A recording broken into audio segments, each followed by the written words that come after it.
Hey everyone! Welcome to Sprinkle Some Love with a Cause by Trisha Mullin. Today, our guest speaker with us will be Becca Groll. She suffers from gastroparesis, also known as GP. She's here with us today to kind of go over a little bit about her journey and her story to help us shine light on some of the trials and tribulations that she's had to suffer or endure upon getting her diagnosis, which is a big step in this disease for anybody that knows. So go ahead, Becca, let's welcome you on. Hi, everyone. Thank you for having me on the podcast. Yes. So can you start off with your journey a little bit? Give us a little bit about where it started for you. What did you notice? How did it start? Yeah, so I will start from the very beginning. So basically, I'll give you a little bit background prior to how I was before I started having issues. So this was a little bit over 2 years ago. Okay. And I was really healthy, didn't have any medical issues at all, I was really active, just a normal, healthy, young adult. And I'm going to be 23 this year. Okay. So you're still fairly young in most people's opinion. Yes, very young and, suffering. A lot of illnesses like this are blind. So a lot of people, they can't tell just by looking at you. Nope, because what's inside of us, people often don't understand, and it's not on the outside. So it's very hard for other people to relate who don't have this disease or this struggle. And so where my story starts is I just started getting sick out of nowhere. It started with heavy nausea, and I've never experienced that before. Again, I was really healthy, so never had major problems. And was nauseous all the time, puking constantly. I'm going to get kind of gross, but get to it, girl. Get all them details out. The audience really needs to hear these things because we're suffering. Many of us are suffering out there. Right, we really are, and we are literally starving ourselves for a cure.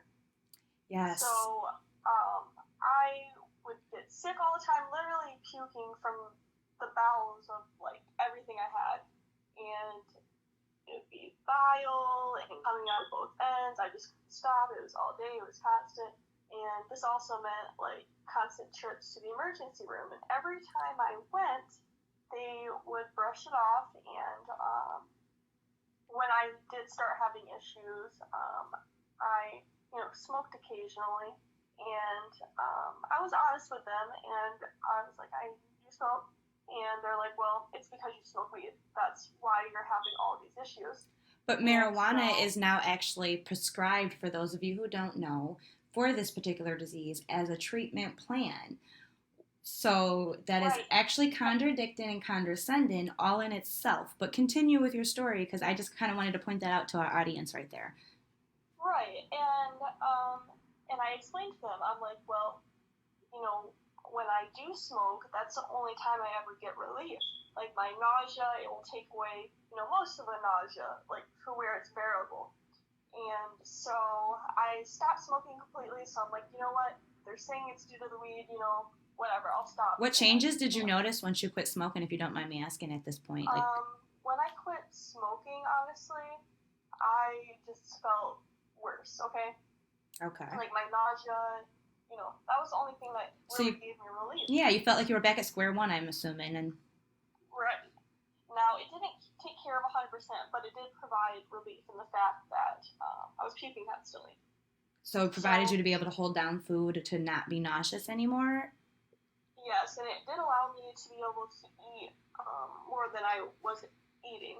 Yes, the munchie effect.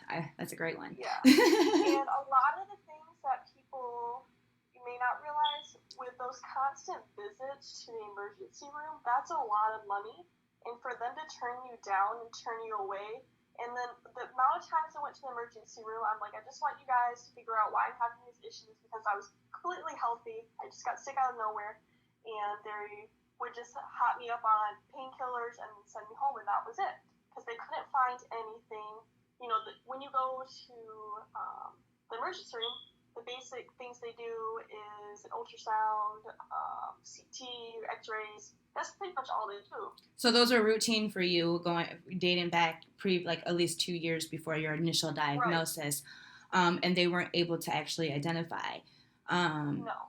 at what point did you have your worst breakdown? Because I know for myself in the past, when I was often turned away, and you're hurting, you know that you're not crazy, you know that you Right. don't want pain meds, you want the pain to not come back consecutively. Giving me a pill today isn't going to help me tomorrow, and that's the real Exactly. answer we're often looking for, is how are we going to fix the tomorrows. So when did you quit going to the hospital, and what did you do to change that repetitiveness of back and forthness?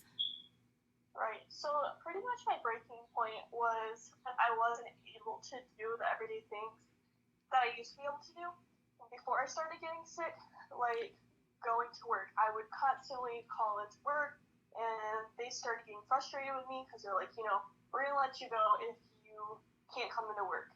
Like, it's not that I don't want to, it's just some days I can't get out of bed because I am so sick. And I would be puking at my desk for at work, and would send me home because I was getting sick.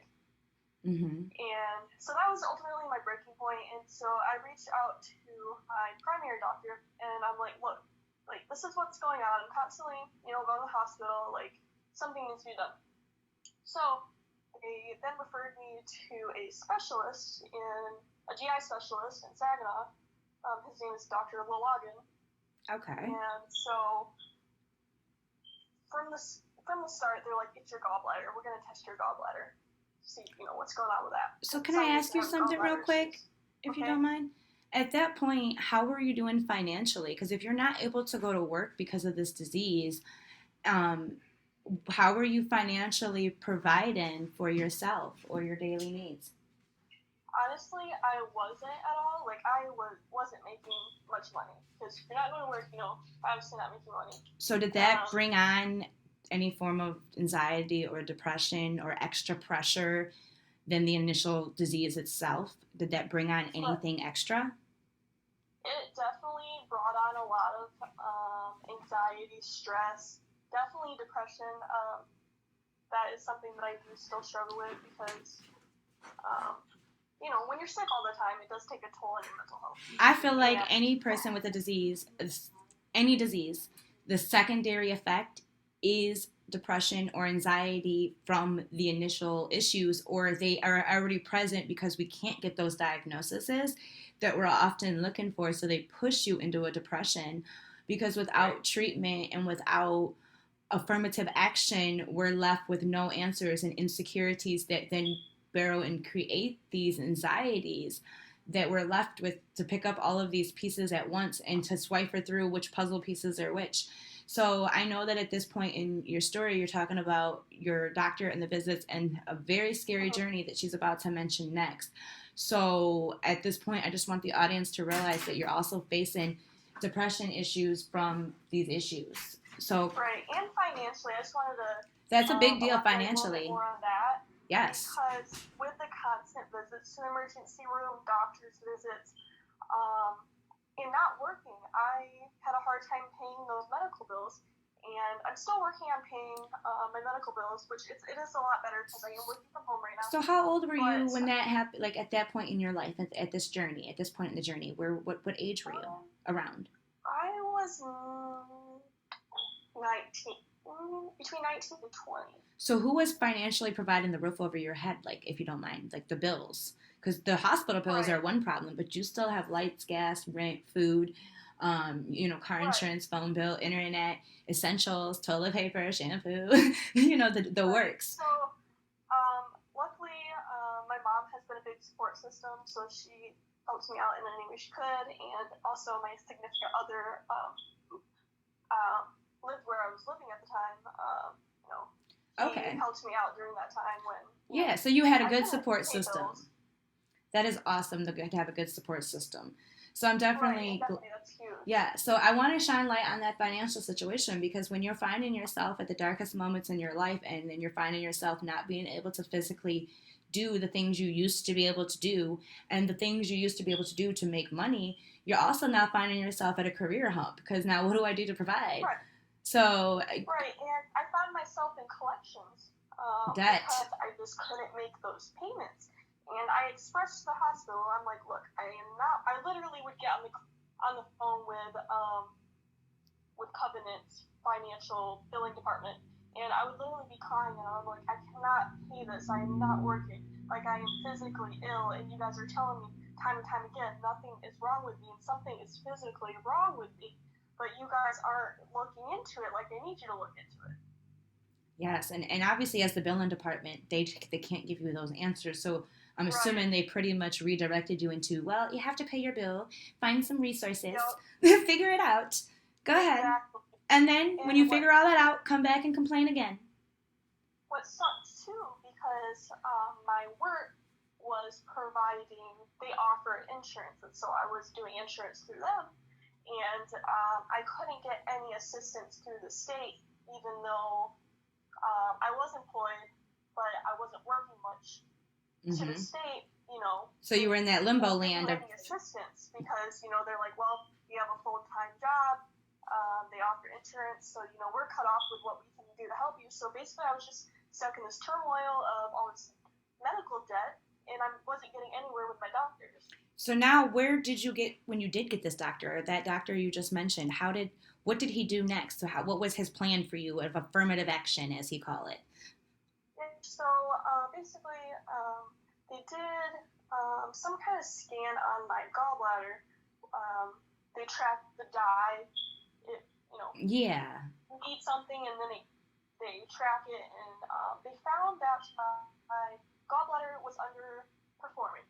That's all the information they gave me. So they're like, we're just gonna go ahead and take it out and see if this helps you.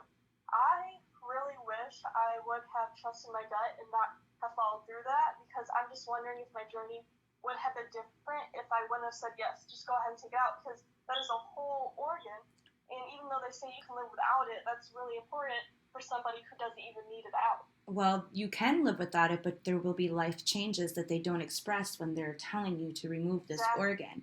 Not only that, they're also not informing you at that moment that they're hoping this will solve the problem, and it's a hope.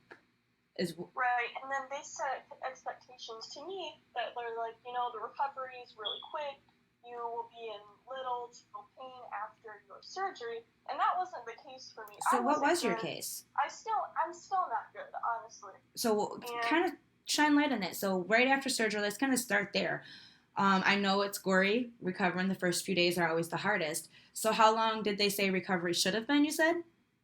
They told me about 3 months. They said you'll be back to normal 3 months. Okay, so in 3 months, let's start there. What did you feel at the 3 month point? Where was your life? So, right after surgery, of course, they had me on heavy painkillers, whatever.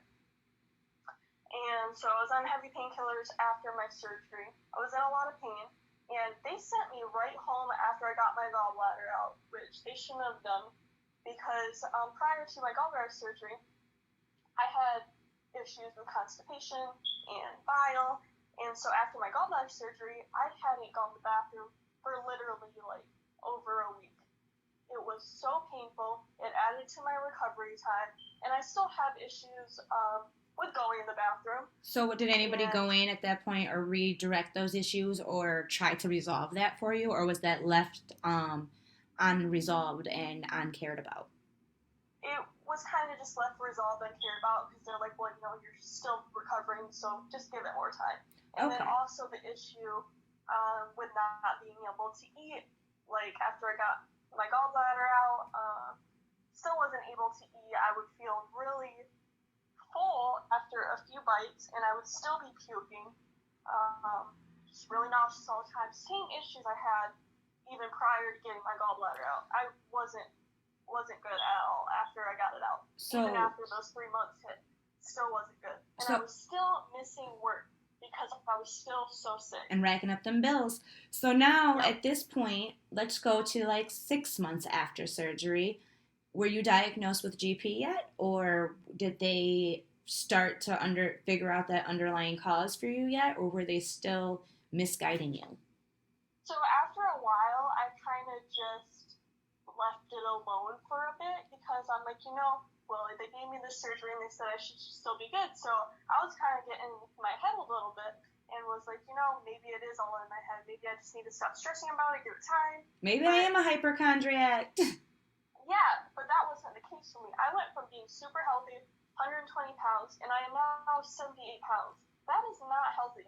So, No, that is under malnutrition because how tall are you? very, I'm 4'11". So 4'11". So if this was a doctor, the doctor would normally put your height and your weight on a chart. And then there's normally a scale of what should be normal for overweight, Yep. underweight. And I definitely can tell you for your height and weight that you are not a healthy person right now.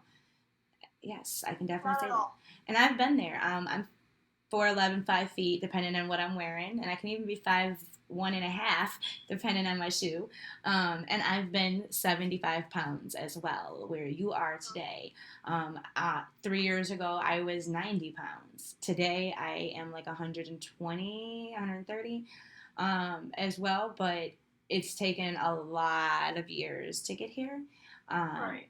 and you will make it one day. I truly believe you will to that point because you are so in key and in tune with your body that you have identified all of these things and you have done the proper steps of crying out for help that I know in the future, if and when things take a turn, that you will be the first one to realize, and that you are not going to take no for an answer, because taking no for an answer in the future is very a big risk. And when you know what you know and you know your body, no is not the answer.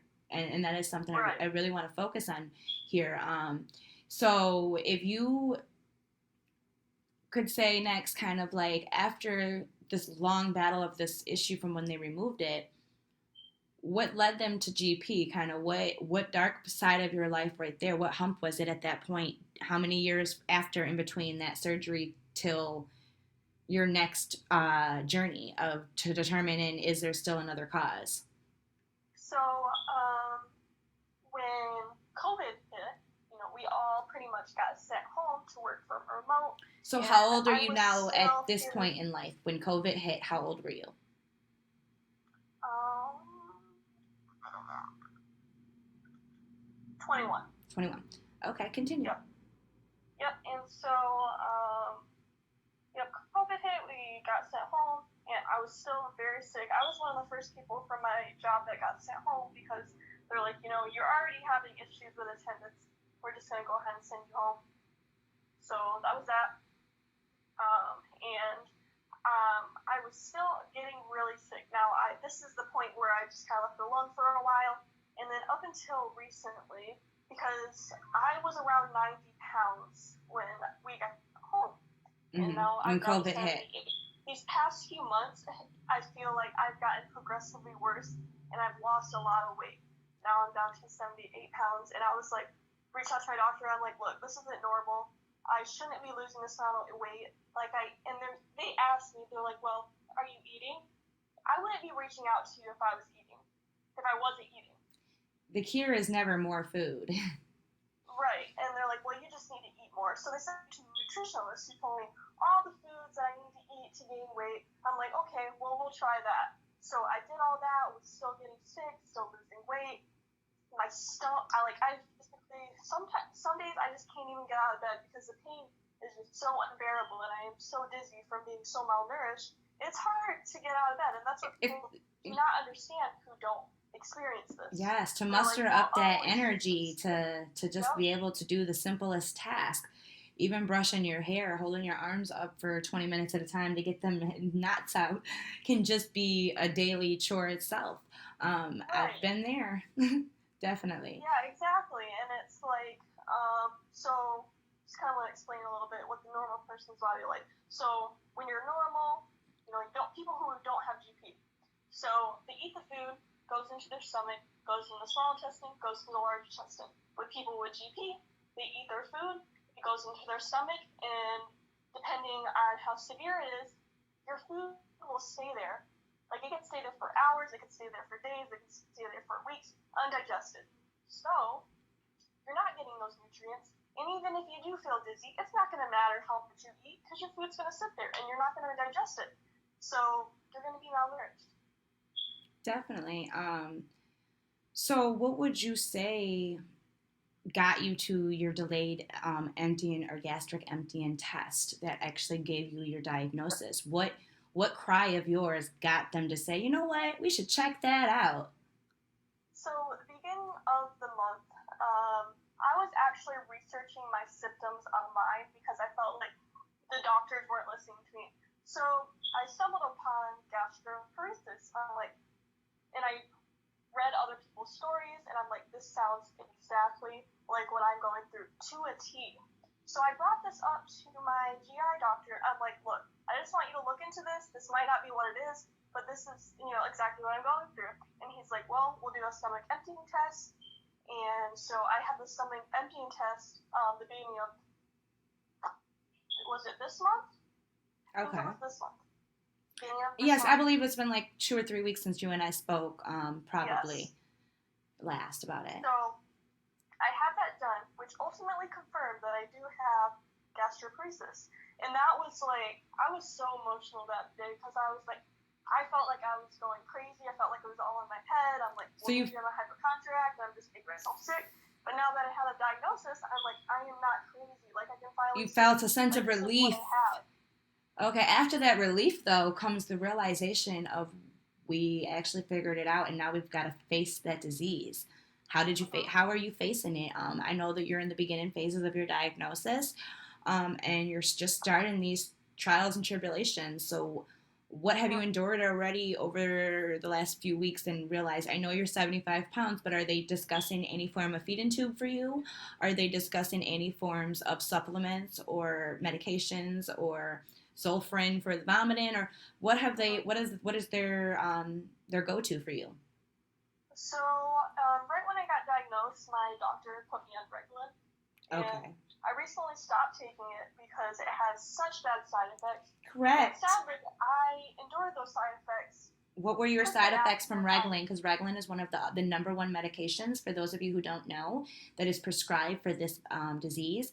And it is also in the black box from the FDA. And if you don't know what that is, look into it. The black box is very important. The risk of taking a medication that is put into the black box are very high because the side effects are often endured and sometimes they do not outweigh the benefit. So why is that our only medication of choice? I don't know, but I definitely want to hear this particular patient's cry out what was her side effects. So I want to know, what was your side effects? Tell it all. Tell it. So I just want to say this: if you do have gastroparesis and they try to put you on Reglan, don't do it. Don't do it. Like, don't do it. I swear by that. I will put it on the Bible. Do not take it. Yes. Now, there are some people out there that it has helped, but it depends on your particular situation. It should not be the first med, and you should identify which type of gastroparesis you have before determining whether Reglan is or isn't for you as a medication. Because there are secondary over-the-counter choices depending on which type of gastroparesis you are that you can take depending on what type. So have you figured out your type yet? Not yet. I am going to a hospital. I'm going to Henry Ford Hospital, which is in Detroit, Michigan, on June 9th. Okay. So they can do more testing and figure out what treatment I do need, because pretty much what my GI specialist told me, he's like, this is so rare. We don't have a lot of research on it. I don't know a lot on it. So I'm going to send you to someone who can help you because we're not working. So what I had with it can cause like muscle spasms and like twitches in your face, and that's what I was experiencing a lot, and restlessness. Like I couldn't. So you obtained some paralyzation, is what they call that, of the face, and had continued the medication, that could have became to full effect and permanent damage. Exactly, and that's exactly why I stopped taking it, because before they put me on it, I had already researched the medications for treatment, and I was like, I'm just going to wait and see if they put me on it. So they did put me on it, and I told them, I'm like, I do not want to take it, I know the side effects, and they're like, well, just try it. So I tried it for about 2 weeks, and it made me feel worse, honestly. My nausea was worse. I was shaking from the pain because the pain was a lot worse on it too, which it should be helping, and it was not helping at all. And then I was having those muscle twitches, and that was just like the icing on top of the cake. Like my face, like my eyes wouldn't stop. Like it was weird. I have a question for you. Are you a diabetic? See, that's what, I don't know. I Okay. don't know. So, Yeah. have you ever had your sugar levels tested? Have you ever passed out? Have you ever had any diabetic issues or foot issues or any diabetic like issues at Yep. all? Now, I'm kind of curious what the specialist in Henry Ford has to say because I had my blood drawn a few weeks ago, and the doctor, he got back to me. He's like, well, there are a few irregularity. I can't say that. Okay. Irregular, There's a few abnormalities abnormal.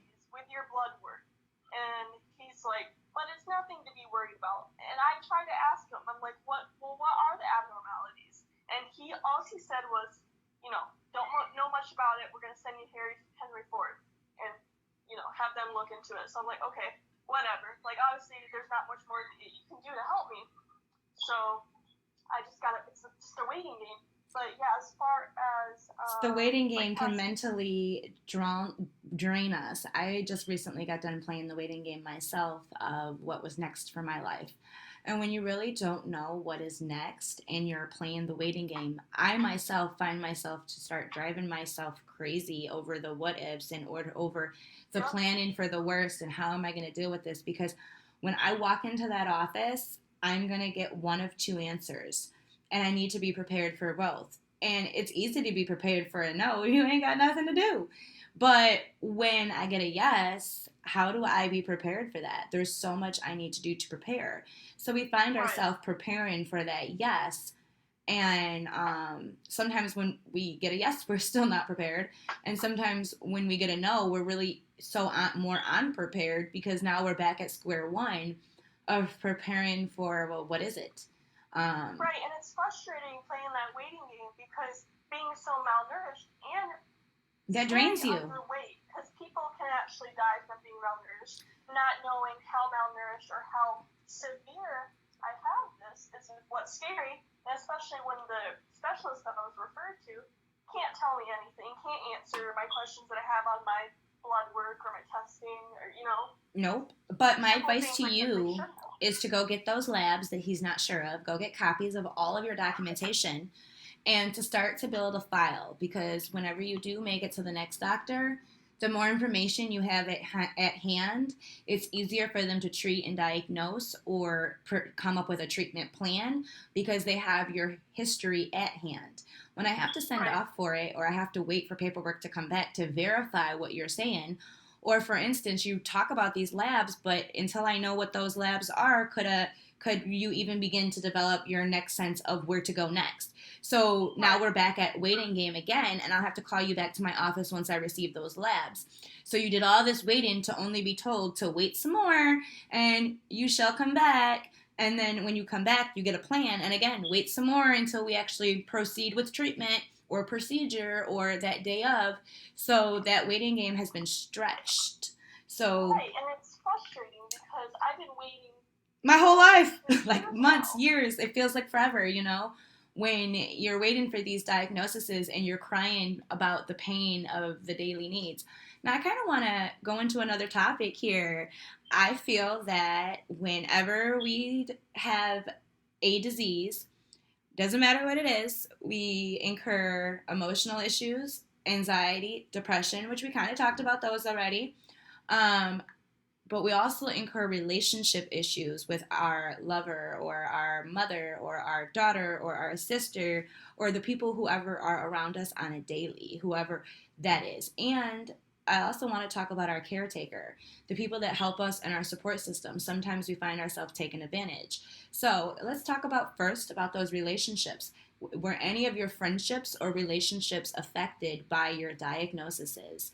And take as long as you need, kind of shining some light on that, because I feel like a lot of us have been through the similar situations where we detox people that were not as healthy for us in life, but we didn't realize at that moment that they weren't healthy, and we love them, and we don't understand why they're not wanting to be there or why they don't understand what we're dealing with. So let's talk about your journey with that and your friendships and your relationships with others. So right now my circle is small. And was it always small? See, I always had people I would consider like friends or acquaintances, like, you know, people you go out to keep up with, like, do Correct. activities. You weren't necessarily, like, really close to, like, they didn't know, you know, what battles you're personally battling at the time. Because, you know, when you're young, you don't really talk about that because, you know, generally people my age are really healthy. They don't develop issues until they're much older. Correct. So, when people would ask me, you know, do you want to go to this party, or, you know, do you want to go do this weekend, you know, whatever. Oftentimes I would say yes in the beginning, and then that day would come, and I would have to back out of it because I would be so sick that day, and I just didn't want to do anything besides lay in bed. Yes. Or hug my toilet. So I want to kind of bring up something here. The vagus nerve is the nerve that is most of the time has damage to it that causes the gastroparesis. And that vagus nerve also does so much more in our body, which is why the anxiety that we build up when we know we're going to have to go out in public. Sometimes eating in public can be very hard for us because we go to restaurants that people can't eat at, like we can't eat at, and we're often forced to eat meals or act to be normal when we're not normal. And you don't want to bring out an Ensure and can I get my own cup of ice so I can down this Ensure with your beautiful steak.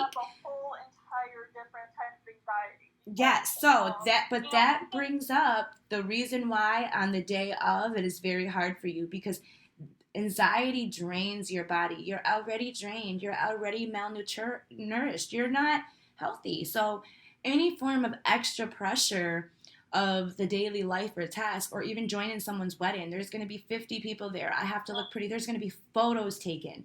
My bones are going to show, my chest bone. I don't like the way this shirt looks on me. Or this shirt shows too much, you know, this shirt shows too much of one thing and not another. Are you still there? Yep. Okay, perfect. Yep, I'm still here. Sorry, my device was just doing something, everybody, so I kind of want to make sure I didn't lose her. So, yeah, but I realized that I would build this anxiety and fear around the fact of going out to generalize or to socialize and to be normal. I have to figure out today how I can pull it together to be normal. And what, does this shirt look normal on me? Do my bones look normal? Do my shoulders look too bony? Or does my chest plate look like there's, like you can see all the ribs? I don't want that. Maybe I should put a necklace on to distract from that. Ooh, something bright, shiny. Okay, now I think I got it ready. I got my outfit laid out. I'm so ready for this party tomorrow. I'm going. And then I wake up and I'm so sick, and all of that things and feelings I manifested are coming out today on top of my disease. So I want to shine light on that because we manifester this energy around normal. And we expect what normal is. And there is no normal for us. Everything I just said is normal for us. Normalness is self-consciousness for us. Normalness is packing a shake in your bag for lunch. Normalness is I can only eat half of that granola bar before it causes me pain. And in like an hour, I'm going to come back for that other half. You know, exactly. Yeah, and it does cause a lot of stress. Like, you know, going out with friends, going out to eat, because that is something, you know, common that we do with our friends is go out to eat. And if I don't know where we're going a good amount of time prior to that, because I will look up the menu and see what they have, see what's in their ingredients, you know, see if it's something that I can eat, because then I'll feel more comfortable going if I know I won't feel like such an outcast, or I won't have to pack something to eat, you know. And it is kind of embarrassing when you go out to eat, and like, I don't know, this is just, I know they don't outwardly say this, but like when you eat a few bites of a meal that you just ordered, and then you ask the waitress, can I get a to-go box? And you literally haven't eaten anything on your plate, like, oh, are they thinking I have an eating disorder? Or, you know, what are they thinking about me? You know, have you ever gotten to the point to where you, like, have you ever gotten to the point to where when you're out in a restaurant, you act like you're eating more than what you really are, and you find yourself playing with the same piece of meat or pasta on your spoon, and every time someone talks, you get ready to act like you're going to put it in your mouth, and when they're not looking, you put it right back down? Yeah, because it's like, it's not like I don't want to eat because physically, like, I'm starving, but, like, my stomach feels like it's going to explode if I put one more bite in my body, and then I'm just going to end up And you puking. don't want the topic at the table to be, why you're not eating, girl? You look so sick. You've been losing so much weight. Why are you not eating that? That's some good food. Or, Right. or now to, are you okay? Are you sure? Are you fine? Like, I didn't come here to be asked about, am I okay every day? Like, I just want to be normal. I want to socialize. I want to Like, I talk. just want to go out and eat food with my friends and then feel normal. Like, Yeah, so that also brings me to drinking. I know alcohol is something that goes not very yeah, well with the gut. at all. And alcohol in the gut sometimes don't see eye to eye whenever a disease is present. And I know with this particular disease, alcohol does not like us. So drinking at your age is supposed to be the best time of your life. You're supposed to get drunk. You're supposed to Yep. not remember what happened. You're supposed to do this. You're supposed to do that. Um, I Yep. couldn't do those things at that age. And I know that you and I have spoken before and you've brought that up, that that's something that kind of bothers you because we don't get an invite to these places if we don't drink. You don't get the invite. Why would you Yeah. want to go? Or the only time you get the invite is, hey, we're looking for a designated driver, girl. Are you free? Yep. So, it's funny you say that. How has that So, affected you? I know it has an effect. It has an effect, a big one. so when I was sick, I turned 21, and I couldn't drink, and that was frustrating to me because, I was getting invites by my friends, like, hey, it's your 21st birthday, let's go out and drink, like, I want to get you, trashed on your 21st birthday, like, you're only 21 once, and on my 21st birthday, I was really sick that day, really sick. The anxiety up to it. Yeah, and so I didn't end up doing anything. My boyfriend ended up taking me out to dinner, and I barely ate my dinner, and he did buy me a drink, only could take a few sips of that, because I felt sick, and so, he ended up drinking that for me, and then I went home and laid in bed for the rest of the day. And I'm sure he ate That those was my 21st leftovers. birthday. I'm sure he ate Yep, those leftovers. He got 2 meals. Yeah, so, that sucked, but, it was the thought that counted. It But, is. So how is that? Was that yesterday, effect on your relationship? Like, too. You can go back to where you were yesterday, but I also want to hear about that relationship because that sounds like a good guy. yeah, so, it's difficult on the days, like, I feel like sometimes I am lacking or not providing enough to, like, my significant other, because some days I just want to lay in bed all day. I feel physically weak where like, some days I'll stand up and I'll feel so dizzy, even to, like, take a shower, like, exhaust me to the point where I just want to lay down all day, and I'm super dizzy, like, and it's scary sometimes, and it's hard to express that to somebody who doesn't go through the same thing, they're like, well, you just need to power through it, whatever, but I'm just like, I feel like I can't power through it because I'm going to pass out. No, you can't. So has your relationship helped you in any way? Has he been supportive during your trials and tribulations? How has that worked for you? I feel like it's a work in progress. I feel like he is still trying to understand what I go through every day because he doesn't understand what I go through and doesn't know how I feel. Okay. But I feel like, yeah, that's a work in progress. Definitely. As of right now. So if you could, I know that you were at a point of giving up, and now you've kind of found hope with this new doctor, this whole Henry Ford plan. What would you tell others out there that are struggling like you and are ready to quit complaining? Honestly, I would just stick up to your doctors because they will try to make you sound like you're crazy because there's so much they do not know about this because not a lot of people are diagnosed with this, They try to diagnose you with other stuff that's more common. So this is kind of harder to diagnose than others because a lot of other GI issues have the same symptoms as gastroparesis, but they're completely different. Yeah, but 20 years ago, this disease was not thought of, for those of you who don't know. And I want to say about 15 years ago is when it was considered a disease. And about 10 years ago, I want to say, give or take, we started treatment plans. So now the last 5 years we've developed sense of what works and don't work. So now this journey for this people that suffer from this particular disease are at a point of what is next for those that it didn't work for. The people that have not been able to get help, that all of those plans that we tried did not work. People that are fighting this fight on a daily are at the point of we need more. We need more science. We need more evidence. We need more stories. We need more people talking about this stuff to express this. We need more doctors willing to get educated on this so they can perform their practice of the treatment. If we don't get more people practicing the medications of treatments for this, we cannot even begin to get help, because without them getting educated on the disease, could we move forward in any form of new treatment options, which are where a lot of us have found ourselves at. We're looking for something new, but there's nothing new out there because the things that they said were new didn't work. Some of them. Now, we have people out there that it has worked for and that have good positive stories of some of these treatments that actually did help some of their relief. But we have others that have died along the way. We have others that have cries that left when unheard and weren't able to even get diagnosed before passing away. And passing away at 50 pounds, 60 pounds, grown women that were 200 pounds. We have women that are 200 pounds that can't lose the weight, but they're starving to death while heavy, and do not have a reason. That is a whole nother, there's 3 different departments of this disease. And a 200-pound woman starving herself doesn't sound like she's losing any, she shouldn't be worried, but she's very worried because malnutrition does not come by the actual weight of your body. It comes by the nutrition, the vitamins, the minerals, how your body digests the food. And if you can't digest it, you can't get it. And if you can't get it, then you lose it. And until that body has enough time to break off that 200 pounds, would that woman that's 200 pounds actually even begin to be heard correctly? To where a woman who started off as 130, she's down to say at 75. She's heard, and she's heard fairly earlier because of that dramatic weight loss.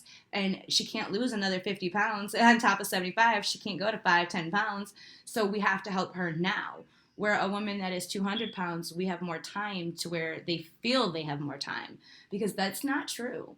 And I really want to bring more awareness. So over the next few weeks, this podcast will be talking about gastroparesis, along with another autoimmune disease called interstititis. For those of you who don't know about that, that is something we will be discussing as well over the next few weeks. I have several different guests for both diseases that will be talking about their journeys and how far they have come.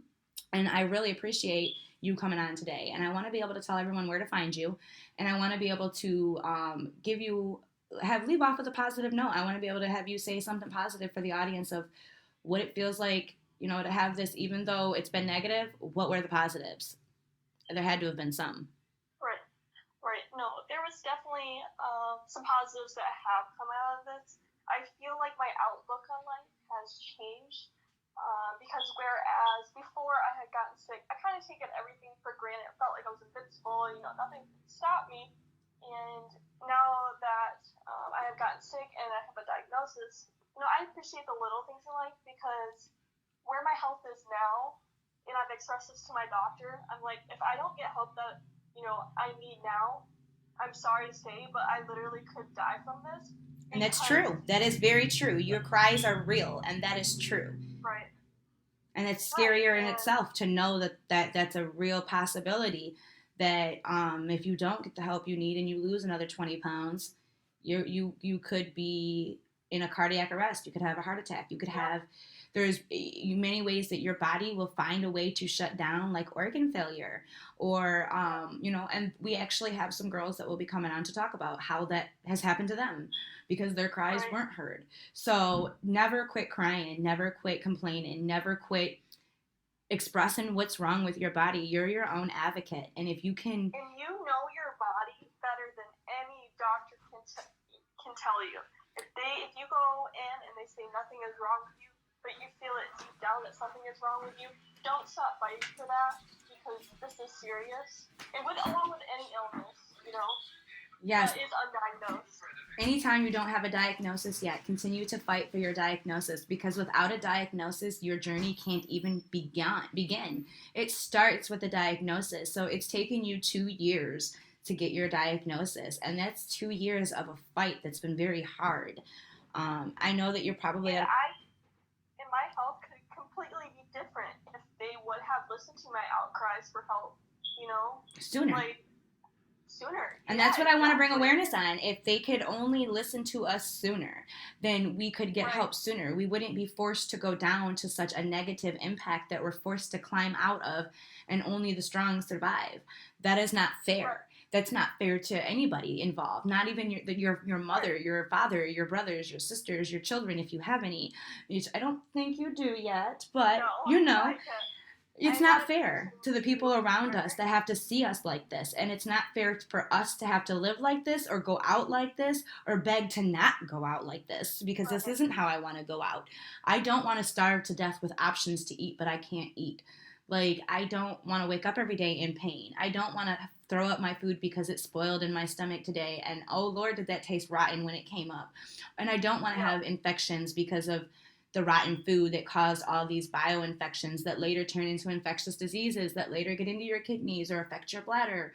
You know, like, I don't want any of that, but I also don't know what else to do but to be sick and to live that, because there's no cure, there's no treatment plans, and the medication they give you don't cure it. They just band-aid the symptoms. We need a cure. And I'm hoping that over the next few weeks, these podcasts will help develop a sense of what's really going on with us. And maybe one day, somebody will use these podcasts to help get us a cure or see a pattern and pick up on a pattern, start a study, get a few of these girls into your studies. These girls are willing. They're all crying out for help. They are willing to participate. Help us. You are willing to have a whole organ removed to get help. I recently found myself at that same point. Literally. Like I expressed to my doctor, I'm like, I don't have time to keep trying all these diets that you're telling me to try because nothing is working and I am losing more weight to the point where I'm afraid that I literally might not wake up the next morning. That's why when I wake up every morning, you pray every night before you go to bed that I will make it tomorrow. It's hard, girl, and I feel your pain because I have been there, very like the exact position you're in. And then being in these early stages, I don't know how severe it is until I go to Henry Ford. I don't know if my organs are at the point of failure because I feel so physically ill right now. Like, even talking to you, I just want to go lay down and pass out because I feel the same way at times. And recently when I feel like we feel more sicker when we're waiting in that limbo land, that waiting period, because it drains us of the what ifs. Like you just said, your brain can't stop thinking. Your brain is made to think. So my best advice to you, which I've talked to you before off air, and my best advice to you is to find something to dedicate that love, energy, and attention into, whether it's a hobby, whether it's a skill or like something, but you have to have something every day to take your mind off of, whether it's adult coloring, whether it's crossword, whether it's crocheting, whether it's making candles, whether it's making a bar of soap, whether it's baking cookies. And that's one thing I kind of want to touch on. Sorry for interrupting. No, go ahead. I have some really close friends who I have gotten closer to since I have gotten sick, and really people do show their true colors. And you know, I talked to my one friend, and she's like, Becca, I don't know how you do it. You're the strongest person I know. I work full time and I go to school. Now I'm not a full time student, but I am going to school because, like, you know, I figured even if I am sick, I'm not going to let that stop me. You know, I could be on tomorrow, honestly, and I would be very upset with myself if I didn't try to at least follow my dreams. I love that you said that. One thing one thing I want to tell people who, if you have gastroparesis, if you have any illness, disease, whatever it is, and you feel like giving up, find that one thing that you're passionate about and don't give up on that. Because honestly, that's that one thing that has been driving me to push every day because I'm like, you know what? Like, that passion that you're speaking of is like a cure. And when you chase your passion, can't nothing stop you. And I really mean that, because your passion will lead you into places you couldn't even expect. And if you follow that passion, instead of following that anxiety will lead you to a place. But when you're passionate about something, you don't care about how you look, you don't care about how you feel today, you're going to find a way to do it. Just like today, you're passionate about spreading awareness. So even though you felt horrible today, you found a way to set aside time to have this conversation with me, to record this podcast with me, because spreading awareness is important to you. So if you do what's important to you, you will find a way to healthiness, and that is part of the cure. Even though it's not a doctor's cure, doctors aren't the the only people that cure things. You can cure yourself in similar ways, but it won't always be a full cure, but it will help you Right. along the way to make your easier, yourself better. So if I were to sit here and make plans to go to weddings every day, I'd probably be sick every day because of the anxiety. But if I made plans to follow my passion every day, eventually I'll find myself feeling happier and healthier about life because of my passions. Even though I have those brief moments of sad, glory, darkness, I have light, and there's something to look forward to each day that Right. isn't sadness, that isn't glorified around my disease. So I Right. do encourage that, and that's something I often tell people. And even if it's not picking up a hobby, this is something else I encourage to everybody, and you'll hear me say this a million times. Start by getting up. Start by doing your hair. Start by taking a shower. Start by cleaning your room. Start by washing the dishes. The simple Right. things that people realize, well, those should already be done. Well, not if I was sick in bed for 3 days vomiting my brains out. Who was going to do the dishes? And even if you feel like you haven't done enough in one day because you are sick, Doing anything is enough. Celebrate the small victories, because honestly, I was really hard on myself because I wasn't doing things that I normally would do.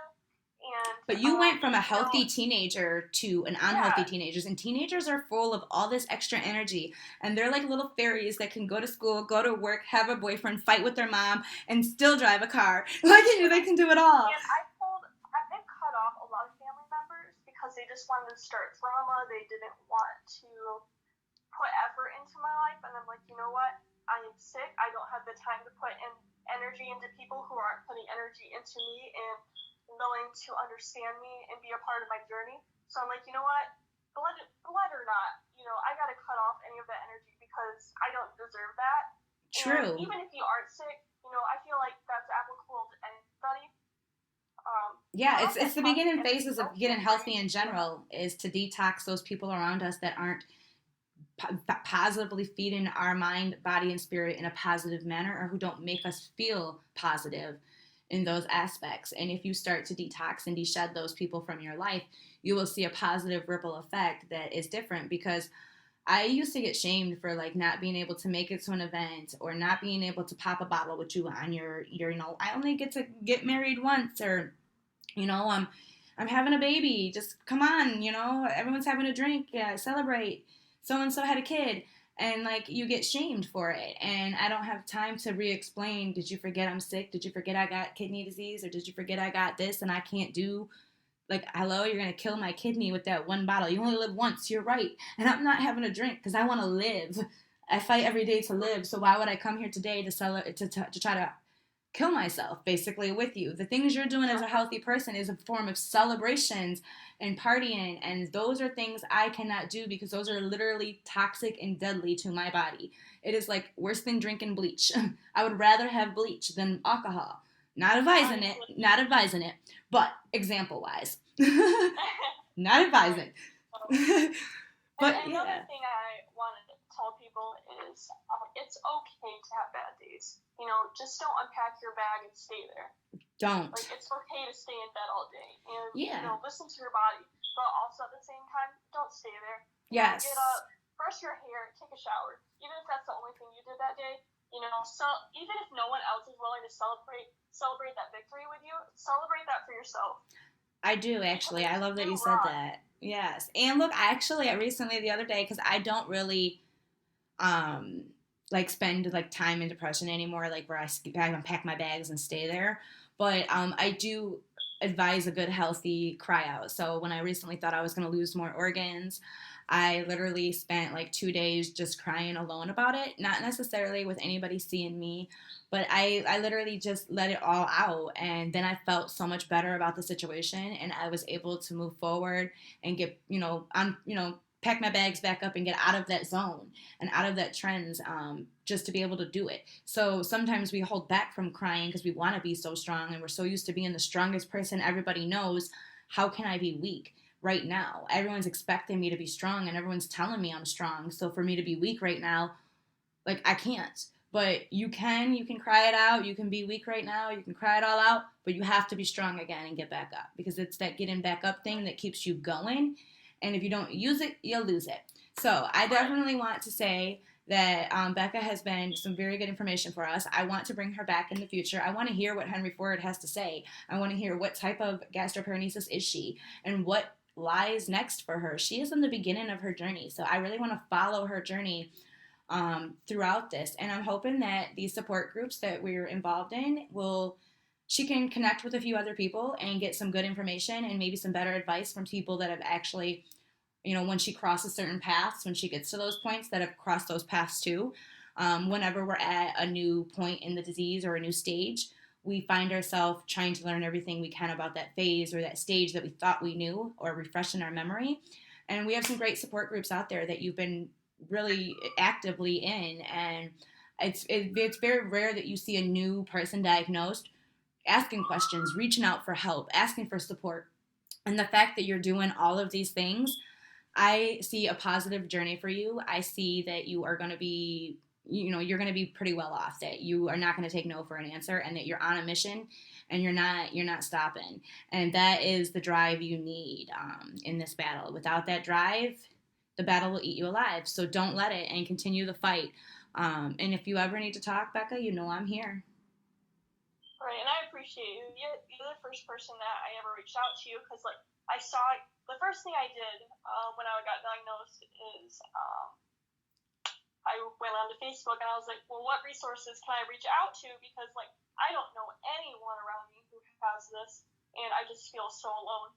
And who would have known so many people have this? And I'm just like, I finally don't feel alone anymore. And I'm like, why haven't I heard about this? Like so many people have it. There's not a lot of research for it. There's very, very people don't share their testimony is our biggest problem in not even the lack of research. So this is pretty much what this is about, sharing your testimony. So if there's anybody out there that's feeling like Becca, you can contact me or perhaps her if she's comfortable with that. And I'm here to answer any questions. I'm here if you just want to cry about it, if you need someone who understands, or you don't know what's next and you don't know where to look. I'm not a doctor, I'll definitely say that, but I have my own trials and tribulations and experiences that I might be able to add some insight to yours. Although I'm different than everybody else and everybody's body is different, we are all suffering, and we are all suffering the same. And I'm hoping that we can come together as a large group and help each other emotionally, mentally, physically, help spread awareness, help spread advice in general, because we just don't have enough of that. The support systems that we have are often they're not something we share with others. Like, it's hard to come across someone that can truly support you and truly understand your trials and tribulations because they've been there. Being there gives you a whole nother grasp and aspect. So I'm hoping that now that you have a diagnosis, you can connect with others that are just like you, and that you bring others to us that are just like you and want help too. Right, and some other people might not have the strength to make their voices heard. So, with my diagnosis, and I found some other people battling this, and it is a silent disease that you can't physically see. So I'm just like, I refuse to be silent, because this is something I've been battling, and I feel so sick. Yes, you can't see it, but physically, like, it's taking a toll on you. Go ahead. And I wouldn't be here without my support system, like my friends, and especially my mom, who has also been a great advocate for me. She has been the one who always listens to my cries, and when days I feel like complete shit, to say, yeah, she has been there for me, and as well as my friends too. Definitely. My mom's been there for me through a lot. And with Mother's Day just passing, how was Mother's Day for you and your mom? Honestly, it was a really great day. I took my mom out to eat, and we had a good day, just looking around the shops in Bay City, and, it was a really great day. I mean, even though I was sick, I made sure that I made her know how grateful I am for her, because she's always been my rock and the one who's always there for me. I'm really happy to hear that. So if you could, say something positive maybe to your mom if she was listening right now, what would you say? Honestly, I'm gonna start crying. That's okay. What would you say though? I'm sure she's gonna listen to you. You're her baby. Yeah, especially towards this hard point in my life. If I didn't have my mom there, honestly don't know where I would be, even though I have really great friends who've also been supportive. My mom has been the one constant thing in my life.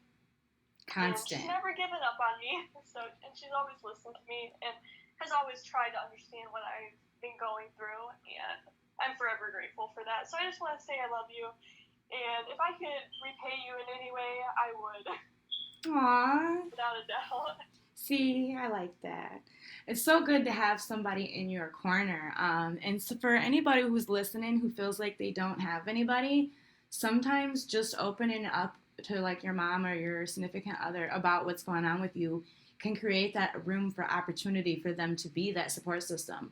But until you do your testimony with them, could they begin to help you because they're not probably fully aware of what you feel, because no one's a psychic, no one's a mind reader. So if you don't open your mouth and, like she said, I won't tolerate not being heard. And I'm sure that with your mom, you were the same way if you were like that with doctors. And as a mom, it's hard to listen to your child cry during some of these trials and tribulations and know that there's not much you can do to help. So you find yourself also dealing with the sicknesses, and our significant others or our parents or our support system tends to find themselves feeling the same feelings we feel because they're dealing with our sicknesses. So to bond over that with the people that are supporting you or helping you fight is very important. And I definitely want to thank you for bringing that up, Becca, because that's an important topic that people don't often, they're so shut down and angry about the why me that they forget to spread the love, back that they're receiving. They forget to give it back. So the fact that you have, made sure that you went out of your way to do that is important. And I encourage others to do the same thing for whoever's helping them during their trials and tribulations. So I look forward to sharing more with you, Becca. I look forward to following your journey. In a couple weeks, I hope to do another podcast with her. For those of you listening, I hope to find out what Henry Ford has to say about her next treatment plan and what's in store for her and how will this affect her, and maybe find a few other people out there who could help her through that journey. So. Right, definitely. I will definitely keep you and everyone else updated. Definitely. So where can everyone find you if they wanted to follow your journey separate from whatever I share?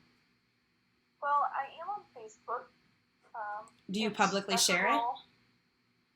Yep, it is public. So feel free to send me your requests, shoot me a message. If you want my email, feel free to just email me. I check my email every day. So you can email me. It's RebeccaG577@gmail.com. And if you don't have anyone in your corner, just know that there is a support group on Facebook, and I would be happy to share that with you for the one that I'm a part of, and Trisha is as well.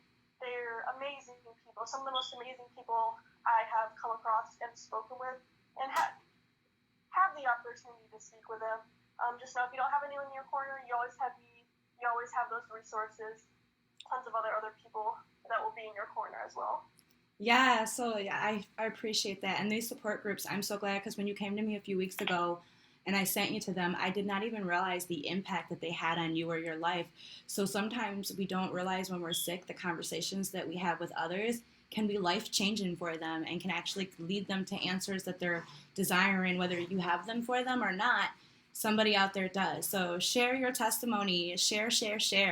And if you're looking forward to hearing more about her testimony, go ahead and go over there or shoot her a message. Thank you for joining Sprinkle for Some Love with a Cause podcast by Trisha Mullin. And I look forward to hearing y'all and seeing y'all next time. All righty. Have a good day. Thank you. You're welcome. See you next time.